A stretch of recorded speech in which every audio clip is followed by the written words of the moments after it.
तो हेलो प्यारे बच्चों, अभी हम एटम्स की स्टडी करेंगे एंड बिलीव मी ये सबसे ज़्यादा इम्पॉर्टेंट होने वाला है। पढ़ने का तरीका क्या होगा पहले सुन लो दोस्तों।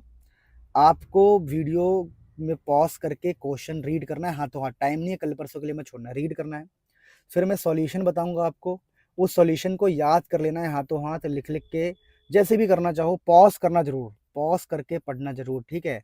टाइम लगाओ, ऐसे काम चलाओ काम मत करना किसी भी हाल में, ठीक है। तो बढ़ते फटाफट चैप्टर के अंदर।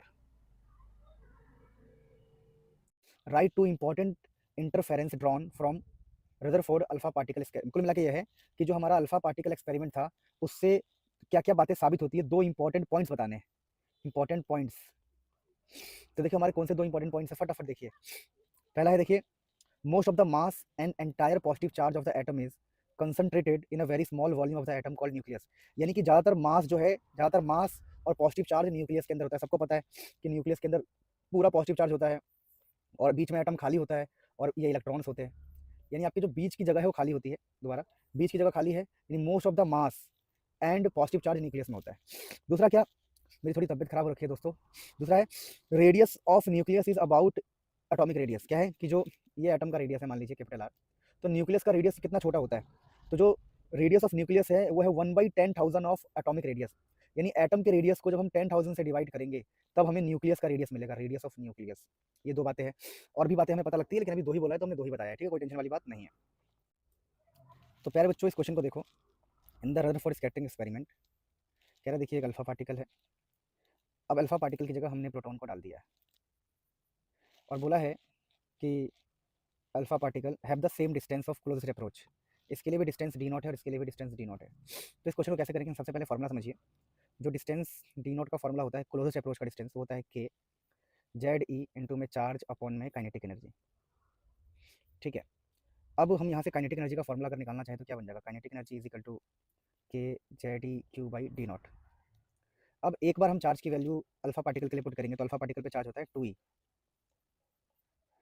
और एक बार हम पुट कर देंगे इसी जगह पे, ध्यान दीजिएगा, इसी जगह पर प्रोटॉन का चार्ज, प्रोटॉन, तो प्रोटॉन का चार्ज होता है सिर्फ ई। तो दो फॉर्मुले बन जाएंगे, एक बार काइनेटिक एनर्जी का फॉर्मुला ये होगा जहाँ पर 2e होगा चार्ज, एक बार ये होगा ई होगा प्रोटॉन के लिए। दोनों को डिवाइड करेंगे तो डिवाइड करने से बस 2 बच जाएगा, ये वाला 2 बच जाएगा, बाकी कट जाएगा।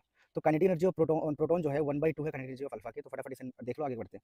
अगला क्वेश्चन है, what is the significance of the negative charge of electron in orbit. तो देखिए it indicate the electron is bound to the nucleus. क्योंकि हमें पता है नेगेटिव चार्ज होने से क्या होगा, अगर हमारा ये प्रोटॉन है, न्यूक्लियस है, तो इलेक्ट्रॉन पे नेगेटिव है तो ये न्यूक्लियस से बंधा होगा। बाकी आप चाहो तो इसके बारे में पढ़ सकते हो, बाकी मैंने आपको बता दिया, कोई टेंशन नहीं है। आगे क्या लिखा है, the potential energy is negative and greater than kinetic energy of electron. इसलिए टोटल एनर्जी उसका नेगेटिव होता है, ये can not escape from the atom, ताकि वो एटम से निकल ना जाए। नेगेटिव का मतलब बेसिकली अट्रैक्शन होता है, बात खत्म। नेगेटिव का मतलब बेसिकली अट्रैक्शन होता है, कोई बड़ी बात नहीं है। चलिए अगला क्वेश्चन देखते हैं, लिखा है states bore postulate of quantization of angular momentum of the orbit. देखिए ये बड़ा इंपॉर्टेंट हो जाता है। ये कहते हैं कि क्वांटाइजेशन वाला ये होता है कि m into V into R is N H by two pi. इसी को हम एंगुलर मोमेंटम कहते हैं, L N H by two पाई।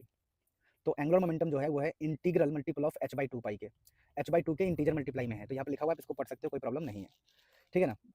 ये तो भाई स्टेट करने वाला क्वेश्चन है, स्टेटमेंट है तो इसमें कोई प्रॉब्लम नहीं है।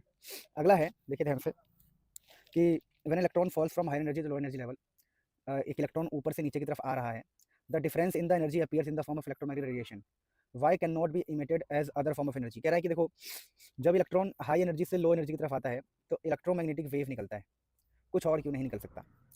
This is due to the electrons interact only in electromagnetically, क्योंकि इलेक्ट्रॉन जो है सिर्फ इलेक्ट्रोमैग्नेटिकली ही इंटरेक्ट करता है, इसीलिए।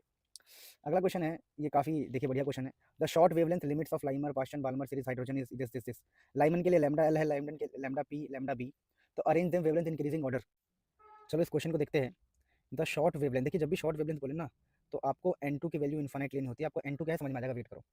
अब लाइमन दिया है, पाशन दिया है, बाल्मर सीरीज दिया है और हमें बोला है अरेंज द वेवलेंथ। देखिए वेवलेंथ का फॉर्मुला समझिए, 1 by wavelength is equal to 1 by wavelength का फॉर्मुला, 1 बाई वेवलेंथ का फॉर्मुला आपको बता दूँ, इक्वल टू में 109677 1/n1 square minus 1/n2 square. अब यहाँ पर करना क्या है, देखिए n2 की वैल्यू तो आपकी इन्फानाइट होगी, जब भी शॉर्ट लिख दे, लाइमन बाल्मर की बात की जाए तो n2 की वैल्यू इन्फानाइट है, तो यहाँ पर आप n2 को हटा दो। अब वेवलेंथ, अगर हम वेवलेंथ को देखें तो wavelength is directly proportional to n1 का स्क्वायर।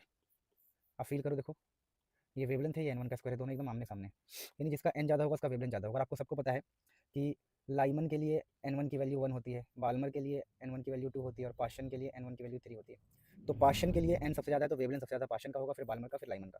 यानी जिसका N ज़्यादा उसका वेवलेंथ ज़्यादा। तो ये इसका आंसर है। फटाफट आगे बढ़ते हैं दोस्तों, कोई टेंशन वाली बात नहीं है। अच्छा, अब कहानी को थोड़ा आगे बढ़ाते हैं। तो अगला क्वेश्चन लेते हैं। क्वेश्चन है, in a hydrogen atom if the electron is replaced by particle which has 200 times heavier but same charge, how would it radius change. लिखा है कि इन हाइड्रोजन एटम में अगर हम एक इलेक्ट्रॉन को रिप्लेस कर दें 200 टाइम्स हैवियर पार्टिकल के साथ, तो क्या उसका रेडियस चेंज होगा। तो उसके लिए पहले रेडियस का फॉर्मूला देखो। Radius is inversely proportional to m। When electron is replaced by 200 times heavier particle, the radius decrease to this much। तो रेडियस आपका डिक्रीज हो जाएगा दोस्तों। Radius inversely proportional to mass होता है, रेडियस डिक्रीज हो जाएगा, ध्यान रखना। ठीक है, तो इलेक्ट्रॉन की जगह पर अगर कुछ और लाओगे भारी चीज, तो रेडियस आपका डिक्रीज हो जाएगा। अब अगला क्वेश्चन देखो। Using Bohr postulate atomic model derive the expression for nth, very important question. Orbit hence obtain the expression for Bohr's radius, so graphically nature of variation of radius with particle quantum number n। अब देखो, ये पूरा का पूरा आपको याद करके जाना है, बहुत ही ज़्यादा इंपॉर्टेंट है ये। इसे अच्छे से याद कर लो, पॉज करके देख लो कैसे डिराइव हुआ है, अच्छे से इसको याद कर लो, कोई टेंशन वाली बात नहीं है, इसको अच्छे से याद कर लो। अगला क्वेश्चन है, काफ़ी ज़्यादा इंपॉर्टेंट है। Use de Broglie's hypothesis to write the relation for radius nth orbit in terms of Bohr's quantization orbital momentum. देखिए ये वाला मैं आपको करवा देता हूँ, कोई दिक्कत नहीं। लैम्डा होता है h/m v, ये डी ब्रोगली है। और बोर्स ने कहा था कि m into V into R NH/2 होता है, एंगुलर मोमेंटम वाला कॉन्सेप्ट। अब यहाँ से m इंटू वी की वैल्यू निकालेंगे तो आ जाएगा h/λ, और वो m इंटू वी को यहाँ पुट कर देंगे तो h/λ इंटू में r हो जाएगा, और इधर NH/2 चल ही रहा है। ये काफ़ी ज़्यादा इंपॉर्टेंट हो जाता है, ध्यान रखना कि डी ब्रोगली और अपने बोर साहब के क्वांटाइजेशन। अब देखिए यहाँ से क्या होगा, ये 2πr को इधर भेज देते हैं, चलो, और लैम्डा को उधर भेज देते हैं, और एस से एच को काट देते हैं। तो हमने एस से एच को काटा, 2π को यहाँ भेजा, लैम्डा को इधर भेजा, तो 2π इंटू आर एन लैम्डा के बराबर। तो 2π इंटू आर इधर चला जाएगा, और ये हो जाएगा एन इंटू में लैम्डा इधर चला जाएगा। ठीक है, तो 2πr is equal to N lambda. तो इस प्रकार से ईजिली हमने कर लिया ना कि ये सर्कमफेरेंस है, 2πr का मतलब होता है सर्कमफेरेंस।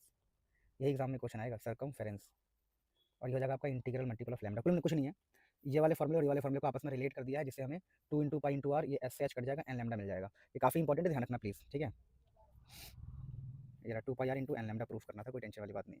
चलो, अब ये काफ़ी ज़्यादा इंपॉर्टेंट क्वेश्चन की कैटेगरी में आता है। क्वेश्चन क्या देखिए कि ये बहुत ही ज़्यादा इंपॉर्टेंट क्वेश्चन है, ये मैंने अपने न्यूमेरिकल सीरीज में करा ही रखा है। ठीक है, अभी मैं पीडीएफ बता दूंगा क्योंकि कहाँ से आपको न्यूमेरिकल्स पढ़ने हैं।